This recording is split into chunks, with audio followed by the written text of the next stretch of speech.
इसलिए तुलसी में जल चढ़ाने का मतलब है शालिग्राम और तुलसी का अभिषेक करना, और शालिग्राम जी को अभिषेक करने का मतलब है तुलसी शालिग्राम जी का अभिषेक करना। तो तुलसी और शालिग्राम का संकीर्तन होता है। तुलसी मैया शालिग्राम, तुलसी मैया शालिग्राम, तुलसी मैया शालिग्राम, तुलसी मैया शालिग्राम, तुलसी मैया शालिग्राम, तुलसी मैया शालिग्राम, तुलसी मैया शालिग्राम, तुलसी मैया शालिग्राम। श्री शालिग्राम भगवान की जय। एक भी मिनट ज्यादा नहीं है, इसलिए यहीं पर निवेदन कर लो। तो तुलसी शालिग्राम जी की अभिन्नता का वर्णन भगवान श्री भोलेनाथ कहते हैं। जो शालिग्राम पर तुलसी चढ़ाता है वो समग्र संपत्तियों का अधिकारी हो जाता है, वैभव संपन्न होता। ये भोलेनाथ ने कहा है शिव महापुराण में।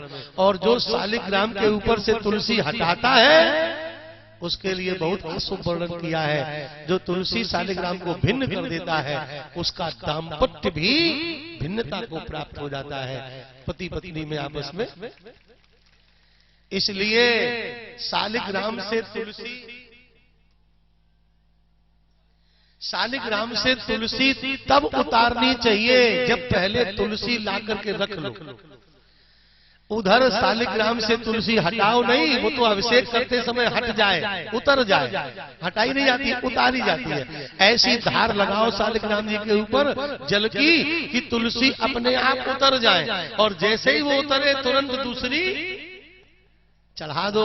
श्री ठाकुर जी को नित्य तुलसी संग चाहिए, ऐसे तुलसी शालिग्राम जी। तो कलयुग में ठाकुर जी का स्वरूप क्या है? श्री शालिग्राम स्वरूप है। इन्हीं शालिग्राम स्वरूप की ही प्रार्थना दो मंत्रों में भगवान व्यास जी कहते हैं। देयम सदा परिभवग्नमभीष्ट दोहम तीर्थास्पदम शिव विरिंचनुतम शरण्यम भृत्यातिहम प्रणत पाल भवाभिपोतम वंदे महापुरुष के चरणारविंदम। ये एक मंत्र। दूसरा मंत्र श्री राम परक है, पहला मंत्र श्री कृष्ण परक है। त्यक्त्वा सुदुक्तय सुरेप्सित राज्य लक्ष्मी धर्मिष्ठयार्य वजसा यदगाधिरण्यो माया मृगम दयित्येप्सित वनमधावत वंदे महापुरुष ते चरणारविंदम। इन दो मंत्रों से शालिग्राम ठाकुर जी का ध्यान करना चाहिए। जो नित्य शालिग्राम जी को स्नान कराते हैं, चरणोदक लेते हैं, वो निश्चित वैकुंठ के अधिकारी होते हैं। महाराज शालिग्राम सेवा का पद्म पुराण में बहुत विस्तार से वर्णन किया गया है। साधुओं के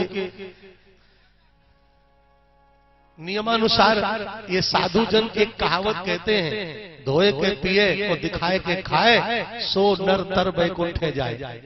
शालिग्राम जी को धोए के पिए, शालिग्राम जी को नहीं पी जानी, गले में अटक जाए। शालिग्राम जी का चरणोदक लेना है। शालिग्राम जी को धोए के पिए और दिखाए के खाए। जो कुछ भी पान करे शालिग्राम जी को दिखा के भोग लगा के पान करे, सो नर तर वैकुंठ जाए, वो निश्चित ही वैकुंठ प्राप्त करता है। बोलिए शालिग्राम भगवान की। तो ये कलयुग के 4 उपासना के स्वरूप हैं। कलयुग में श्रीमद् भागवत जी की कथा का श्रवण करते रहो, भगवान के नामों का संकीर्तन करते रहो, और माता पिता में देवता का भाव रखो। माता पिता देव स्वरूप हैं, ऐसा भाव रखो, और शालिग्राम जी का चरणोदक नित्य सेवन करो। तो कलयुग का जो दुष्प्रभाव है वो आपको प्रभावित नहीं करेगा और आप पवित्र रहेंगे, ऐसा वर्णन किया गया। तो श्री ठाकुर जी ने अपने परिवार के बालकों को ब्राह्मणों के बारे में सावधान किया। काशी नरेश पौंडक द्वित का मैं चर्चा कर रहा था इंद्रप्रस्थ की। तो इंद्रप्रस्थ में जब पांचों भाइयों ने याद किया माता पिता को, नारद जी बड़े भावुक हो गए। क्या बात है? बोले हमारे पिताजी का हाल क्या है? नारद जी ने कहा हाल तो ठीक है पर थोड़े चिंतित हैं। क्या चिंता है उन्हें? बोले अश्वमेध यज्ञ का पुण्य उनके साथ नहीं है, इसलिए स्वर्ग में वास तो उनका है पर देव सभा में स्थान उन्हें नहीं मिलता है। अगर आप लोग राजसू यज्ञ करें और उसका पूर्ण पिताजी को मिले तो देव सभा में सदस्यता उनकी निश्चित हो जाएगी। ऐसा सुनकर पांचों भाइयों ने अश्वमेध यज्ञ करने का संकल्प ले लिया। श्री ठाकुर जी को बुलाया, भगवान को सुधर्मा सभा में बुला करके, सुधर्मा सभा से बुला करके अपने इंद्रप्रस्थ में मशवरा किया। भगवान ने कहा ये काम तो बहुत अच्छा है, इससे आपकी कीर्ति का विस्तार होगा और शत्रुओं का कर्षण होगा। ये कौन कह रहा है? श्री ठाकुर जी युधिष्ठिर भैया से कह रहे हैं, कल्याणी येन ते कीर्तिर लोकान अनुभविष्यति। तो विचार समाप्त हो जाता है और आपसे वो नफरत का भाव छोड़ करके प्रेम का भाव बना लेते हैं। जो आपसे घृणा थी उसमें प्रेम पैदा हो जाता। ये है आपके द्वारा होने वाले धर्म कर्म का प्रभाव। तो दो चीजें तो सुनिश्चित हैं और ये दो ही चीजें जीवन में हो जाए। तीसरा क्या चाहिए? समाज में कीर्ति हो और शत्रु हमारे होना। अब क्या चाहिए? यही दो तो चाहिए। तो ये धर्म कर्म से निश्चित रूप से होता है। तो भगवान बोले इसके लिए आपको दिग्विजय करनी पड़ेगी। चारों भाइयों को भेजकर चतुर्दिक दिग्विजय सिद्ध करी। जरासंध की समस्या आई तो भगवान भीम और अर्जुन को लेकर चले हैं। ब्राह्मण वेश बनाकर नगर में पहुंचे, याचक की तरह आवाज लगाई, निकल के बाहर आया। उसने पूछा क्या चाहिए आपको? हे विप्रा ब्रियताम कामो, अपनी कामना कहो। तो भगवान ने पूछा क्या दे सकते हो? हम देने का सामर्थ्य जान लें तब कामना कहें। ये बात भी याचक के लिए बड़ी जरूरी है? अगर हम याचक वृत्ति में निर्वाह करें तो ये बात बड़ी जरूरी है। जिससे हम मांगे उसके सामर्थ्य का अनुमान जरूर करें और उसके सामर्थ्य के अनुसार ही हम मांगे, जिससे कि उसमें श्रद्धा, उसकी श्रद्धा में कोई कष्ट पैदा न होने पाए। ये जरूर ध्यान रखें। अपनी इच्छा के अनुसार न मांगे, अपनी जरूरत के अनुसार न मांगे, उसके सामर्थ्य का अनुमान करके श्रद्धा के अनुसार मांगे। भगवान कह रहे हैं पहले हमें बता दो कि आपका सामर्थ्य क्या है, आप क्या दे सकते हो। तो वो तो राक्षसी वृत्ति का था, बड़े अभिमान में बोल पड़ा, ददामि आत्म सिरोपिवा, हमसे क्या पूछ रहे हो, हम तो तुम्हें गर्दन भी काट कर दे सकते हैं। तो ठाकुर जी अहंकार का तो भोजन नहीं करते हैं। भगवान ने कहा दे सकते हो, यही दे दो, कोई बात नहीं। तो भगवान ने कह दिया युद्धम नो देहि राजेंद्र द्वंद्व यदि मन से, राजेंद्र हमें युद्ध दे दो। और वो युद्ध कैसा? बोले द्वंद्व सो, हम तीन हैं पर तुमसे एक ही लड़ेगा तीन में से, जिसको तुम कहोगे वही लड़ेगा। और तुम भी सेना के साथ नहीं होना चाहिए, अकेले होना चाहिए, द्वंद्व युद्ध होगा। अब जब युद्ध की बात कही तो जरासंध ने विचार किया कि युद्ध ब्राह्मण मांग रहे हैं, ब्राह्मण युद्ध मांगते तो नहीं है। इसका मतलब ये न समझना कि ब्राह्मण लड़ना नहीं जानते हैं।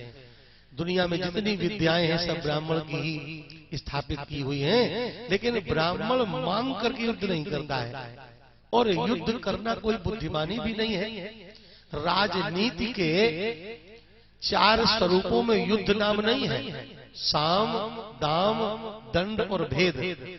इसमें दंड का मतलब युद्ध नहीं है। दंड का अर्थ होता है दंडाह लोकोपकारार्थः, लोक का उपकार करने के लिए जिस कड़ी कार्यवाही का आश्रय लेना पड़े उसे दंड कहते हैं। दंड का मतलब सुधार के लिए प्रयोग किया हुआ व्यवहार। जैसे गुस्सा में आकर कभी माँ अपने बच्चे को दंड देती है तो क्या बच्चे का वध करती है? गुरु शिष्य को दंड देता है। ऐसे ही अपराधी को अनुशासक प्रशासक दंड देते हैं। तो दंड तो कल्याण के लिए है, उपकार के लिए है। तो आपका हित करने के लिए जो अनुशासनात्मक कार्यवाही आपके साथ की जा रही है वो दंड है, युद्ध नहीं। युद्ध तो राजनीति का दुर्भाग्य है, युद्ध तो विनाश का कारण है। इसलिए चाहे राम जी के काल की बात हो, चाहे महाभारत काल की बात हो, ठाकुर जी ने अंतिम चरण तक युद्ध न होने का प्रयास किया अंगद जी को भेजकर। और यहाँ तो स्वयं ठाकुर जी जाते हैं, किसी को भेजा भी नहीं, स्वयं गए। युद्ध नहीं होना चाहिए। युद्ध तो राजनीति का दुर्भाग्य है, देश का दुर्भाग्य है। जहाँ युद्ध होता है वहाँ विनाश होता है, बहुत पीछे चला जाता है देश और समाज। इस युद्ध नहीं होना चाहिए। तो राजनीति में युद्ध नहीं है, दंड है वहाँ, सुधार के उपाय है वहाँ, प्रयोग है वहाँ। तो यहाँ भगवान ने जब युद्ध मांगा तो जरासंध को लगा कि ब्राह्मण होकर युद्ध क्यों मांग रहे हैं, तो इसका मतलब ये ब्राह्मण नहीं है। आप कौन है, परिचय दीजिए। आपने मांगा, हमने दिया, पर ये तो जान ले कि हमसे लड़ने वाला है कौन। ठाकुर जी बोले असौ ब्रकोदरा पार्थ, ये दोनों ब्रकोदर और पार्थ हैं। ये भीम है और ये अर्जुन है। अर्जुन और भीम ये दोनों भाई हैं। तो उसने कहा कि ठीक है वो तो है, पर आप कौन हो। अब वो बहुत अच्छी तरह ठाकुर जी को देख रहा है, जैसे कहीं देखा हुआ लग रहे हो। आपका परिचय क्या है। ठाकुर जी बोले अनयोर मातुले अम्माम, इनके मामा के बेटा हम हैं। तो उसने कहा नाम बताने में आप कंजूसी क्यों कर रहे हैं, आपका नाम क्या है। तो ठाकुर जी कहते कृष्णम जानी ते रिपुः, हमें कृष्ण जानो और तुम्हारा शत्रु हूं मैं। जरासंध ने कहा आप मेरे सामने कैसे आ गए, युद्ध के क्षेत्र से भाग गए थे और तुम्हें शर्म नहीं है हमारे सामने आने। तो भगवान बोले हम एक बार भागे थे, 17 बार तुम्हें भगाया, उसकी याद नहीं कर रहे हो। एक बार हम भागे तो उसको बार बार ताना मार रहे हो। तो जरासंध ने भी कहा मथुराम स्वपुरीं त्यक्त्वा समुद्रम शरणं गतः, तुम एक बार भागे पर मथुरा को छोड़कर समुद्र में जाकर छुपे हो। धरती पर रह लेते तो जानते। भगवान ने कहा बात मत बढ़ाओ, बताओ किससे लड़ना है। बोला तुम भाग गए थे, तुमसे लड़ूंगा नहीं। अर्जुनो न भवेत योधा, अर्जुन योद्धा नहीं है, निशानेबाज है ये। भीम तुल्य बलो मम, भीम मेरी बराबरी का है। इस कथा में भगवान ने भीम को भी अभिमान शून्य किया है। भीम को लग रहा था कि सबसे वीर तो मैं ही हूं। जब कहने लगा कि भीम मेरी बराबरी का है तो भीम थोड़े और ऊंचे नीचे होने लगे और भगवान से बोले देखो हमारी बराबरी का बन रहा है, समझाओ जरा इसको। भगवान बोले हम क्या समझाएं, मौका हाथ में आ गया, तुम्हें समझा लेना, हम क्या समझाएंगे। युद्ध के मैदान में दोनों आ गए और युद्ध प्रारंभ हुआ। जरासंध और भीम का तुल्य युद्ध है। 10-10 हजार हाथियों का बल 4 वीरों में था महाभारत काल में। जरासंध, भीम, दुशासन, कीचक, ये चारों में 10-10 हजार हाथियों का बल था। संयोग से भीम ने ही सबको मारा। युद्ध होते होते 26 दिन हो गए। कई बार भीम ने उसको चीर चीर कर फेंका पर वो बार बार जीवित हो जाता है। 26वें दिन की शाम श्री भीम ठाकुर जी से बोले न सक्तो हम जरासंधम,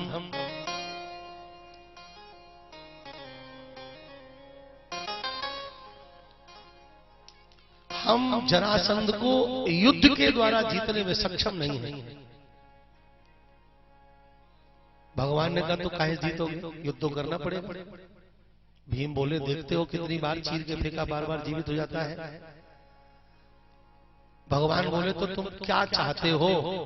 बोले महाराज अब युद्ध करने का सामर्थ्य नहीं रहा। भगवान ने कहा युद्ध छोड़ के भागोगे तो कलंक लगेगा।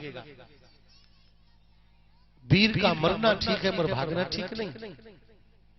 अब जब विनम्रता पूर्वक ठाकुर जी से निवेदन करने लगे, भगवान ने देखा कि अभिमान कुछ घटा है, गला है, पूर्ण शून्य तो नहीं हुआ। भगवान ने रोक लिया, नहीं नहीं कल आप यही हो जाओगे, कल युद्ध करो, कल जीत जाओगे। तो भीम ने कहा कोई नया दाव बताओ। भगवान बोले यहाँ नहीं, वही युद्ध के मैदान में बताएंगे। अगले दिन जब युद्ध हुआ तो जरासंध ने भीम को पटक लिया और पटक के छाती पर बैठ गए। अब भीम ने भगवान की ओर देखा, ये दाव कब बताओगे, जब मर जाएंगे तब, और कल ही भाग जाते तो बच जाते कि नहीं। एक हिंदी के कवि ने दो पंक्तियां लिखी हैं।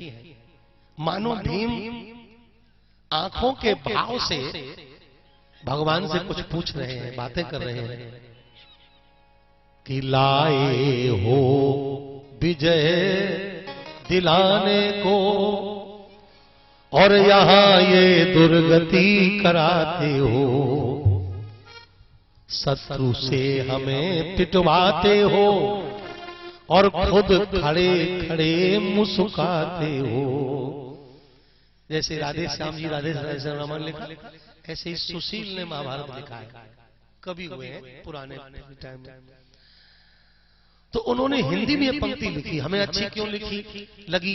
हमें इसलिए अच्छी लगी कि इसमें भीम के द्वारा ये व्यक्त किया जा रहा है भाव कि शत्रु से हमें पिटवाते हो और खड़े खड़े मुस्कुराते हो। मतलब भीम के मन में ये निश्चय हो गया कि मैं पिट रहा हूं तो जरासंध हमें नहीं मार सकता है। जरासंध की क्या ताकत कि मुझे मार ले, पर जरासंध हमें अगर मार पा रहा है तो इसमें भी ठाकुर जी की इच्छा जुड़ी हुई है। यही उपासक के जीवन की सबसे उत्कृष्ट भाव सीमा है। जब कोई साधक, जब कोई उपासक, जब कोई साधु, जब कोई संत, जब कोई सज्जन, जब कोई चिंतनशील व्यक्ति चिंतन करते करते चिंतन की उस अवस्था पर पहुंच जाए जिस अवस्था में प्रत्येक क्रिया भगवान से घटित हो रही है, ये उसके अनुभव में आ जाए, यही चिंतन की अंतिम रेखा है। मैं थारो थारो थारो प्रभु थे मत मोहि बिसारो।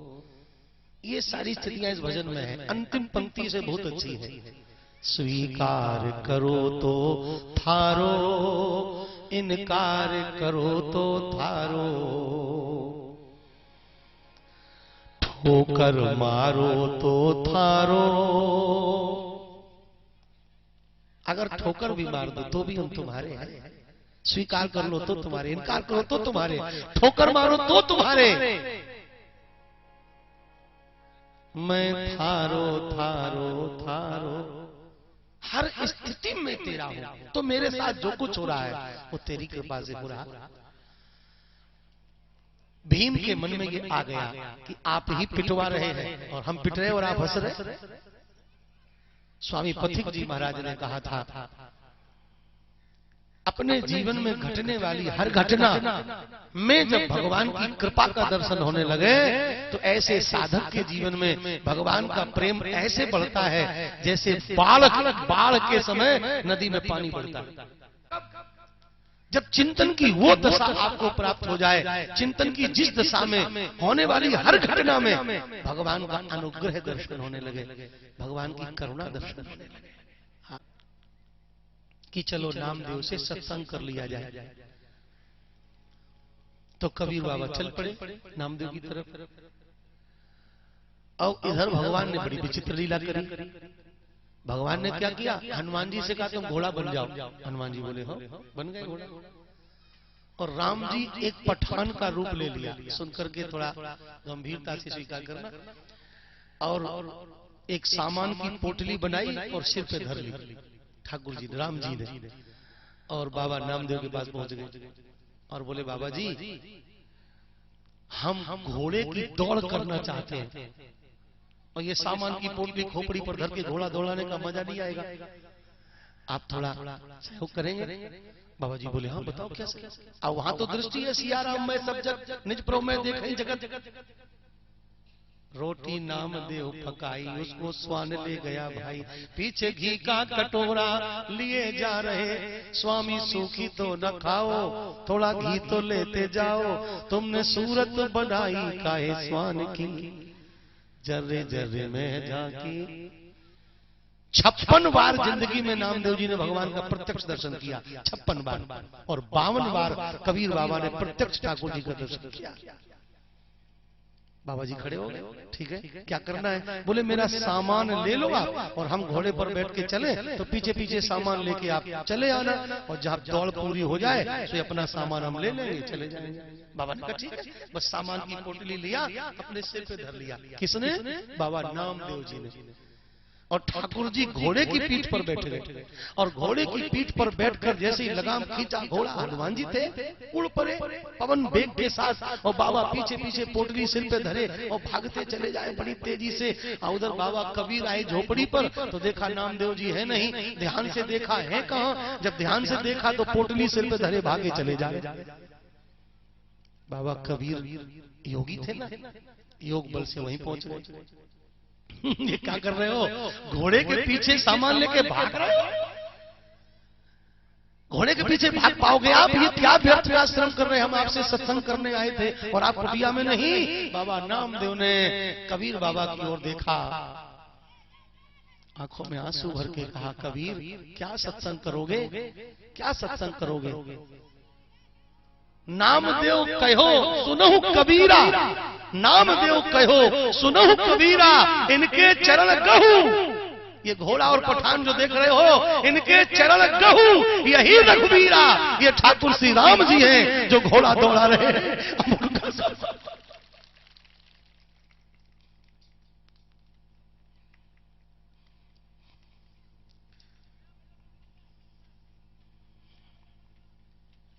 ये श्री हनुमान जी हैं, घोड़ा बनकर ठाकुर जी को पीठ पर लेकर दौड़ रहे हैं। तो हम ठाकुर जी का सामान लेकर नहीं दौड़ सकते? क्या सत्संग करोगे? सत्संग का सार तत्व, सत्संग का लक्ष्य, सत्संग का उद्देश्य, सत्संग की प्राप्ति, सत्संग का मूल, सत्संग का विश्राम क्या है? यही तो राम जी हैं। इनके चरणों में प्रणाम करो। और जैसे ही नामदेव जी के मुंह से निकला, इनके चरण गहू, यही रघुवीरा, इतना सुनते ही घोड़ा हनुमान जी के रूप में प्रकट हो गया और वो स्वरूप राम जी के रूप में प्रकट हो गया। और दोनों महापुरुषों ने ठाकुर जी के चरणों में प्रणाम किया। जो घटना घट रही है, अगर उसमें भगवान के अनुग्रह का हम दर्शन करें प्यारे, तो प्रेम ऐसे बढ़ता है जैसे बाढ़ के आने पर नदी में पानी बढ़ता है।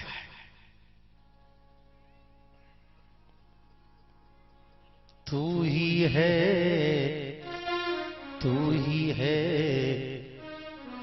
जो कुछ है सो तू ही है, जो कुछ है सो तू ही है, बाकी तो सब यूं ही है। तू ही कपड़ा, तू ही सूत, तू ही मातु पिता अरुपूत, तू ही बन गया पांचों भूत, तेरी ही सारी करतूत, सबका बुन कर, कपड़ा बनाने वाला, छितजल पावक गगन समीरा के सूत को लेकर के बुन करके जो कपड़ा तैयार कर दिया, सबका बुन कर तू ही है, जो कुछ है सो तू ही है। तू ही है प्रभु, तू ही है, जो कुछ है सो।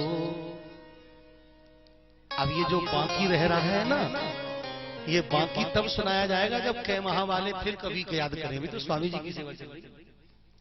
इसलिए मित्रों, आज अंतिम सभा में आप दर्शन दे रहे हैं।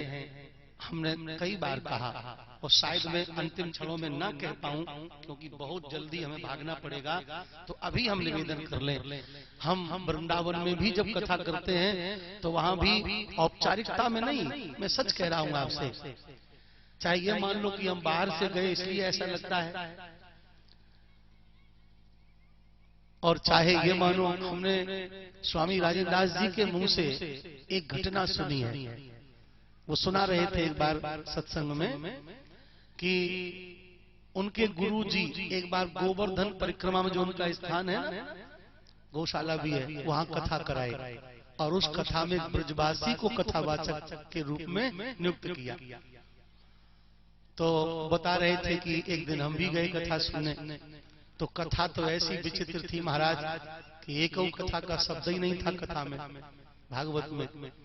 और ऐसी विचित्र कथा पर हंसाते खूब थे।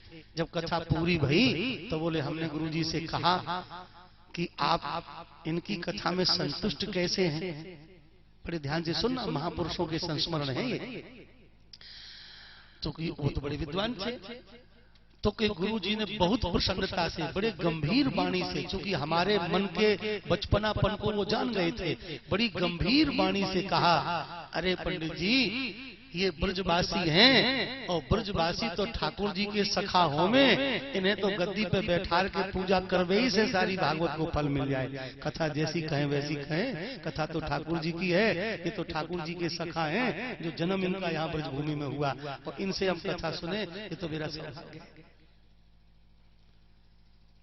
जिनका जन्म ब्रज में हुआ, जिनके परिवार ब्रज में हैं, जो खानदानी ब्रजवासी हैं, ऐसे ब्रजवासी अगर वहां जन्मे हैं तो उनका कोई कम पुण्य का फल नहीं। आज वो कैसे हैं इस पर ध्यान हमें नहीं देना चाहिए, वो जैसे हैं उनका कर्म फल वो भोगेंगे। पर सच ये है कि जहां जन्म लेने के लिए परम विद्वान उद्धव जी के दूसरे स्वरूप महाराज बृहस्पति जी के उद्धव बुद्धि सत्तमा साक्षात बृहस्पति उद्धव जी महाराज रो रहे हैं और कह रहे आशा महो चरण रेणुसा महाम श्याम वृंदावन नाम, इस तरह रो करके ठाकुर जी से प्रार्थना करते, किसी लता गुलम का एक पत्ता बनाकर भेज दो हमें यहाँ। रसखान जी रोते हैं पाहन हो तो यही गिल को, इस तरह जहाँ कवियों ने वर्णन किया। और वहाँ खानदानी जो जन्म लेकर के आया, जरूर किसी न किसी ठाकुर जी की कृपा का फल तो उसके साथ जुड़ा ही है। ऐसे ही जिस धरती ने, जिस गांव ने ऐसे महापुरुष को प्रकट किया, जिन महापुरुष के दर्शन के लिए हम लोग समय निकाल कर जाते हैं। हम कभी वृंदावन की कुटिया में होते हैं तो महाराज जी से पूछते हैं आप कहाँ विराजे हैं, अगर कुटिया में दर्शन हो जाए। जिनके दर्शन के लिए हम कई बार संपर्क सूत्र से संपर्क करके लालायित रहते हैं, कभी मांग मेला मिल जाए, कहीं कुंभ में मिल जाए, कहीं वृंदावन मिल जाए, और जब दर्शन होता है तो हृदय खुल उठता है इस स्वरूप को देख करके, इस मूर्ति को देखकर। और वो मूर्ति, वो स्वरूप आपके नगर में प्रकट हुआ तो आप लोग तो हमारे लिए भी उसी प्रकार आदरणीय हो जैसे हमारे स्वामी जी हमारे लिए।